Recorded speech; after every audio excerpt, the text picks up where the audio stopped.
بسم اللہ الرحمن الرحیم وقال النبی صلی اللہ علیہ وسلم خیارکم احسنکم اخلاقا رواہ الترمذی صدق اللہ العظیم۔ نبی اکرم صلی اللہ علیہ وسلم نے ارشاد فرمایا، تم میں بہترین انسان وہ ہے جس کے اخلاق اچھے ہوں۔ تو گفتگو یہ چل رہی تھی کہ نگاہ نبوت میں بہترین انسان کون ہے۔ اس سے پہلے میں نے بات عرض کی تھی کہ سب سے پہلا بہترین انسان وہ ہے کہ جو قرآن کریم سیکھے اور سکھائے۔ دوسرا بہترین انسان کون ہے کہ جسے آپ صلی اللہ علیہ وسلم نے سب سے اچھا انسان قرار دیا، تو آپ نے فرمایا سب سے بہترین اور خوبصورت انسان وہ ہے جس کے اخلاق اچھے ہوں گے۔ اخلاق کسے کہا جاتا ہے؟ سل من قطعک واعف عمن ظلمک واحسن الی من اساء الیک، جو تم سے توڑے تم اس سے جوڑو، جو تمہارے ساتھ برا سلوک کرے تم اس کے ساتھ اچھا سلوک کرو، جو تمہارے ساتھ برائی کرے تم اس کے ساتھ اچھائی کرو۔ اس چیز کا نام اخلاق ہے۔ شریعت نے اخلاق پہ بہت زور دیا ہے۔ شریعت کی تعلیمات میں یہ ایک نہایت اہم تعلیم ہے۔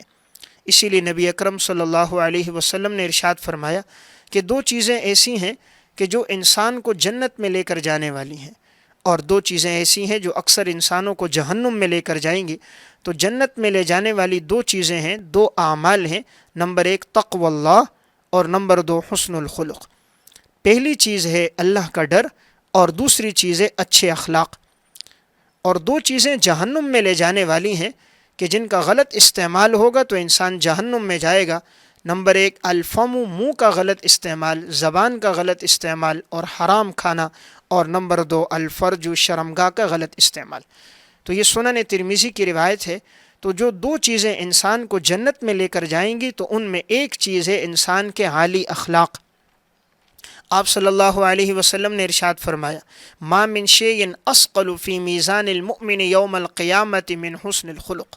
سب سے وزنی عمل انسان کے نامہ اعمال میں جو قیامت کے دن ہوگا وہ انسان کے اچھے اخلاق ہوں گے۔ یہ سب سے وزنی عمل ہے۔ آپ صلی اللہ علیہ وسلم کے اخلاق سب سے عالی تھے۔ آپ نے جو دین پھیلایا اس میں بہت بڑا کردار آپ کے عالی اخلاق کا تھا۔ صحیح بخاری میں روایت ہے کہ ایک اعرابی مسجد میں آ کر پیشاب کر رہا ہے۔ صحابہ اکرام نے دیکھا تو فوراً اٹھ گئے۔ آپ صلی اللہ علیہ وسلم نے فرمایا دعوہ، چھوڑ دو اسے۔ اور جب وہ فارغ ہو گیا تو آپ نے بلایا اور بلا کر اسے سمجھایا کہ یہ مسجد ہے، عبادت کی جگہ ہے، بولو براز کی جگہ نہیں۔ اگر تمہیں حاجت ہو تو تم باہر چلے جایا کرو، مسجد میں ایسی حرکت نہ کرو۔ تو آپ صلی اللہ علیہ وسلم نے نہایت پیار کے ساتھ انہیں سمجھایا۔ جس وقت حضرات صحابہ اس کی طرف جا رہے تھے، صحابہ اکرام کے مزاج میں کچھ تیزی بھی تھی کہ انہیں مسجد کے آداب کا نہیں پتہ۔ اس موقع پر آپ صلی اللہ علیہ وسلم نے ایک جملہ ارشاد فرمایا تھا۔ آپ نے فرمایا فَإِنَّمَا بُعِثْتُم مُيَسِّرِينَ وَلَمْ تُبْعَثُوا مُعَسِّرِينَ۔ اللہ تعالیٰ نے تمہیں بھیجا ہے آسانیاں پیدا کرو، تمہیں اس لیے نہیں بھیجا کہ تم تنگیوں کو پیدا کر دو، سختیوں کو پیدا کر دو۔ تو آپ نے نہایت نرمی کے ساتھ سمجھایا تو اس اعرابی کو بات سمجھ آ گئی۔ یہ آپ کے عالی اخلاق تھے۔ صحیح مسلم کی روایت ہے، حضرت معاویہ بن حکم سلمی رضی اللہ تعالیٰ عنہ فرماتے ہیں کہ ایک دفعہ میں نماز پڑھ رہا تھا۔ اس صحابی کو معلوم نہیں تھا کہ مسجد میں اور نماز میں جو بات کرنا ہے یہ منع ہو گیا۔ ابتدا میں نماز میں گفتگو کی اجازت تھی، لیکن آہستہ آہستہ گفتگو کی ممانعت ہو گئی۔ تو انہیں معلوم نہیں تھا کہ گفتگو منع ہے۔ تو اب یہ نماز میں آئے تو ایک کو چھینک آ گئی، تو انہوں نے جواب میں یرحمک اللہ کہہ دیا۔ تو صحابہ میں بعض انہیں گھور کر دیکھنے لگے تاکہ یہ خاموش ہو جائیں اور نماز کے دوران کوئی بات نہ کریں۔ تو اب یہ مسلسل ان سے کہتے رہے کہ بھئی تم مجھے کیوں گھور کر دیکھ رہے ہو؟ تو اب ان میں سے ایک نے اپنی ران پہ ہاتھ مارا۔ ان کا مقصد تھا کہ یہ خاموش ہو جائیں۔ نماز ختم ہو گئی۔ معاویہ بن حکم سلمی کہتے ہیں آپ صلی اللہ علیہ وسلم کے پاس مجھے لے جایا گیا۔ آپ صلی اللہ علیہ وسلم کے بارے میں ایک جملہ انہوں نے ارشاد فرمایا ما رأیت معلما قبلہ ولا بعدہ احسن تعلیما منہ۔ میں نے آپ صلی اللہ علیہ وسلم سے بہترین معلم نہیں دیکھا، نہ آپ سے پہلے نہ آپ کے بعد۔ فواللہ ما قہرنی ولا ضربنی ولا شتمنی۔ اللہ کی قسم آپ صلی اللہ علیہ وسلم نے مجھے مارا نہیں، مجھے ڈانٹا نہیں، مجھے برا بھلا نہیں کہا۔ آپ صلی اللہ علیہ وسلم نے نہایت پیار سے سمجھایا کہ جو نماز ہے، نماز کے اندر گفتگو جائز نہیں ہے، نماز میں تسبیح ہے، قرات ہے، تلاوت ہے۔ اب جب انہیں معلوم ہو گیا کہ نماز کے اندر یہ جائز نہیں، تو یہ سمجھ گئے، آئندہ انہوں نے کوئی گفتگو نہیں کی، لیکن حضور کے اس عالی اخلاق سے اتنے متاثر ہوئے کہ ایک جملہ ارشاد فرما دیا کہ میں نے آپ جیسا معلم نہ آپ سے پہلے دیکھا نہ آپ کے بعد دیکھا۔ تو یہ آپ صلی اللہ علیہ وسلم کے عالی اخلاق تھے۔ فتح مکہ کا موقع ہے، جب کوئی انسان فاتحانہ طور پہ داخل ہوتا ہے اس کی الگ حیثیت ہوتی ہے، لیکن آپ صلی اللہ علیہ وسلم جب فاتحانہ داخل ہوئے ہیں تو آپ نے سر جھکایا ہوا تھا، باوجود یہ کہ مکہ کے لوگوں نے آپ پہ بڑا ظلم و ستم کیا تھا، لیکن آپ نہایت ہی سر جھکا کر عاجزی اور تواضع کے ساتھ داخل ہوئے۔ یہاں تک کہ بعض کی زبانوں پر یہ جملہ تھا کہ بھئی آج کا جو دن ہے یوم الملحمہ، یہ تو جنگ کا دن ہے، لیکن آپ صلی اللہ علیہ وسلم نے فرمایا نہیں، یوم المرحمہ، آج کا جو دن ہے یہ تو رحم کا دن ہے۔ تو آپ نے سب کو معاف کر دیا، یہاں تک کہ فرمایا من القى السلاح فهو آمن، جو ہتھیار ڈالے گا اس کے لیے بھی امن ہے۔ من دخل دار ابی سفیان فهو آمن، ابو سفیان کے گھر میں جو داخل ہوگا اس کے لیے بھی امن ہے، جو لڑے گا نہیں اس کے لیے بھی امن ہے، اور جو اپنے گھر کا دروازہ بند کر دے گا اس کے لیے بھی امن ہے۔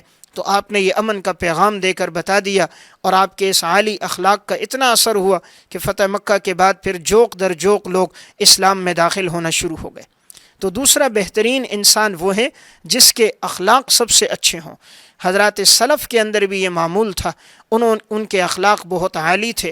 وہ جب بھی سمجھاتے تھے کسی کو کوئی بات تو اپنے عالی اخلاق سے سمجھاتے تھے، تو اس کا بڑا اثر ہوتا تھا۔ امام ذہبی رحمۃ اللہ علیہ متوفی 748 ہجری کی کتاب ہے الکبائر، اس میں انہوں نے بڑے بڑے گناہوں کو ذکر کیا۔ تو اسی کتاب میں انہوں نے ایک واقعہ حضرت سہل بن عبداللہ تستری رحمہ اللہ کا ذکر فرمایا۔ حضرت سہل کے پڑوس میں ایک غیر مسلم مجوسی رہتے تھے۔ حضرت سہل کے گھر کے اوپر اس مجوسی کا ایک پرنالہ تھا، تو اس سے گندگی بہتی تھی، غلاظت بھی بہتی، اور کبھی کبھی یہ گھر کا کوڑا کرکٹ کچرا لیتے، وہ بھی رات کے اندھیرے میں ان کے گھر پھینک دیتے۔ حضرت سہل نے کبھی اپنی اولاد سے نہیں کہا، جو بھی کوڑا کرکٹ رات کے اندھیرے میں آتا تو اٹھا لیتے، جب تہجد کے لیے اٹھتے اور گھر کی صفائی کر دیتے، اور کبھی ان کو برا بھلا بھی نہ کہا۔ جب آپ کے انتقال کا وقت قریب ہوا تو آپ نے اس مجوسی کو بلایا اور بلا کر کہا کہ تمہارے گھر سے غلاظت بھی بہتی تھی، کوڑا کرکٹ بھی آتا تھا، لیکن اب شاید لگتا ہے اس مرض میں میرا انتقال ہو جائے، تو کہیں ایسا نہ ہو میری اولاد، میرے متعلقین تمہیں کچھ کہیں اور تمہیں تکلیف ہو۔ میں یہ چاہتا ہوں تمہیں کوئی تکلیف نہ ہو، آئندہ کوشش کرو کہ میرے گھر میں کوئی کچرا وغیرہ نہ آئے۔ آپ نے جب محبت سے سمجھایا، آپ کے اس عالی اخلاق کا اتنا اثر ہوا کہ وہ شخص فوراً مسلمان ہو گیا۔ تو دوسرا بہترین انسان وہ ہے جس کے اخلاق اچھے ہوں۔ انسان کے جب اخلاق اچھے ہوں تو اس کا اثر معاشرے پہ بھی پڑتا ہے، اور اس کا اثر سامنے والے فرد پر بھی پڑتا ہے۔ امام رازی رحمۃ اللہ علیہ متوفی 606 ہجری نے تفسیر کبیر میں مالک یوم الدین کی تفسیر میں ایک واقعہ لکھا۔ حضرت امام ابو حنیفہ رحمہ اللہ متوفی 150 ہجری گلی سے گزر رہے تھے، برسات کا موسم تھا، بارش لگی ہوئی تھی، تو گزرتے ہوئے راستے میں ایک مقام پر آپ کی جوتیوں سے تھوڑا سا ایک کیچڑ اٹھا اور ایک مجوسی کی دیوار پہ لگ گیا۔ امام ابو حنیفہ رحمہ اللہ نے جب دیکھا دیوار داغدار ہو گئی، تو آپ نے مناسب نہیں سمجھا کہ ایک شخص کی دیوار میری وجہ سے داغدار ہو، اس پر عیب لگ گیا۔ تو آپ جب اس کو کھرچنا چاہ رہے تھے تو زائد مٹی نیچے گر رہی تھی، کچی دیوار تھی، اور اگر چھوڑ دیتے تو وہ بدنما لگتا۔ آپ نے اس کے دروازے پہ دستک دی، اندر سے اس کی خادمہ باہر نکلی، امام ابو حنیفہ کو دیکھا تو پہچان لیا۔ فرمایا کیسے آنا ہوا؟ کہا گھر کے مالک کون ہیں؟ تو کہا وہ فلاں شخص ہیں۔ انہوں نے تعارف کرایا، تو یہ وہی شخص تھا جس نے امام اعظم ابو حنیفہ سے ایک موقع پہ قرض لیا تھا، لیکن اب تک واپسی نہیں کی تھی۔ تو خادمہ نے جب یہ دیکھا تو وہ سمجھی کہ شاید امام ابو حنیفہ قرض کے مطالبے کے لیے آئے ہیں۔ امام صاحب نے فرمایا کہ جاؤ انہیں بلا لو۔ انہوں نے جا کر جب انہیں پیغام دیا، وہ سمجھے شاید قرض لینے آئے ہیں، تو وہ باہر اتنی جلدی نہ آئے۔ آپ نے پھر دستک دی، خادمہ آئی، آپ نے کہا انہیں بتاؤ میں قرض کے لیے نہیں آیا، کسی اور چیز کے لیے آیا۔ اب جب وہ باہر آئے، امام صاحب رحمہ اللہ نے بتلایا کہ میں راستے میں آ رہا تھا اور میری جوتیوں سے کیچڑ اٹھا، تمہاری دیوار پہ لگ گیا، تمہاری دیوار داغدار ہو گئی، تو میں اس چیز کی معذرت کے لیے آیا ہوں کہ میری وجہ سے تمہیں اس کام سے تکلیف ہوگی، لیکن میں نے قصداً نہیں کیا، غیر اختیاری طور پہ ہو گیا۔ جب اس شخص نے امام صاحب کا یہ طرز عمل دیکھا، اتنا متاثر ہو گیا، فرمایا کہ آپ کا مذہب بالکل سچا مذہب ہے جو اتنی بات بھی گوارا نہیں کرتا کہ کسی غیر کی دیوار پہ معمولی سا دھبا لگ جائے، اسی موقع پر یہ شخص مسلمان ہو گیا۔ تو دیکھیں یہ آپ کے عالی اخلاق تھے۔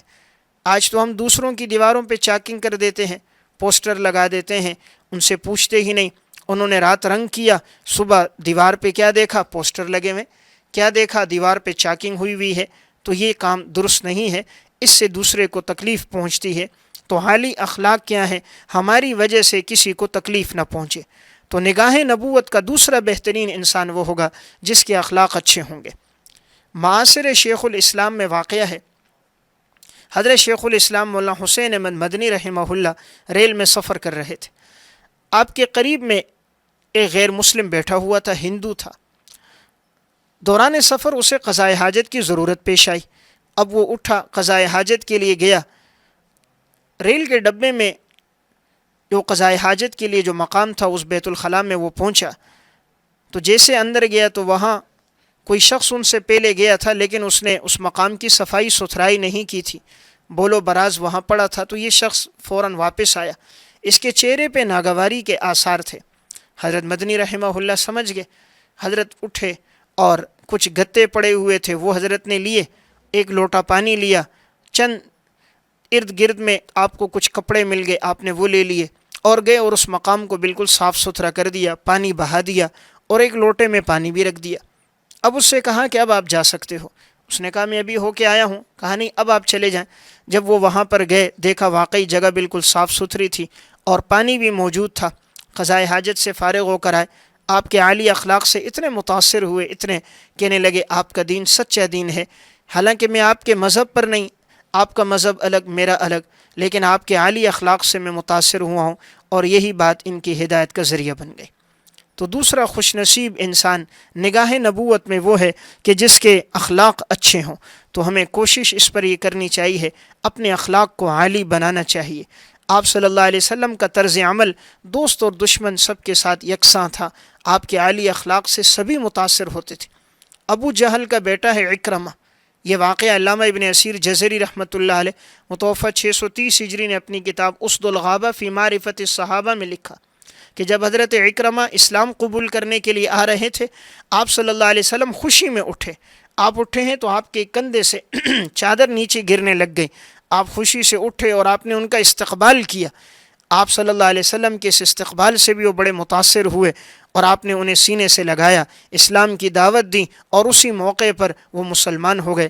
تو دیکھیں یہ آپ کے اخلاق کتنے عالی ہیں کہ ابو جہل جو ساری زندگی حضور کے خلاف رہا ہے، اسلام کے خلاف بات کرتا رہا، اسلام کے خلاف کہتا رہا، لیکن جب اس کا بیٹا مسلمان ہوا ہے تو آپ نے عالی اخلاق سے اس کا استقبال بھی قبول کیا اور اس کا ایمان بھی۔ تو نگاہ نبوت کا بہترین انسان دوسرا وہ ہے جس کے اخلاق اچھے ہوں۔ ہم چاہیں کہ ہم بھی آپ صلی اللہ علیہ وسلم کی نگاہ میں بہترین بن جائیں تو ہم اپنی زندگی میں عالی اخلاق کو لے کر آئیں۔